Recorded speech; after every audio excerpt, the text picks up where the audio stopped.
আসসালামু আলাইকুম ওয়া রাহমাতুল্লাহ। আলহামদুলিল্লাহ। প্রিয় বন্ধুগণ, আপনাদেরকে একটি বার্তা দেওয়ার জন্য আজকে ভিডিওটি করা।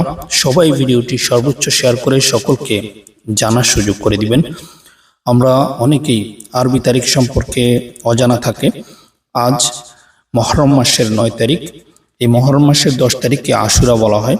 আশুরার রোজা সম্পর্কে হাদিসে এসেছে, কেউ যদি আশুরার 2টি রোজা রাখে, আশুরা এবং তার আগের দিন অথবা পরের দিন, অর্থাৎ মুহররমের 9 তারিখ 10 তারিখ রাখা সবচেয়ে উত্তম।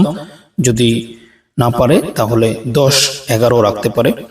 2টি রোজা রাখলে আল্লাহ তাআলা পিছনের 1 বছরের গুনাহ ক্ষমা করে দিবেন।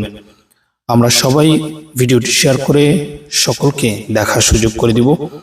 মিডল ইস্টে আজ অনেকে রোজা রাখছেন, কেননা এখানে 9 তারিখ মুহররমের, আজ 9 তারিখ শুক্রবার। আমরা রোজা রাখার চেষ্টা করছি আলহামদুলিল্লাহ। আপনারা সবাই শেয়ার করে সকলকে দেখার সুযোগ করে দিবেন, আমল করার সুযোগ করে দিবেন।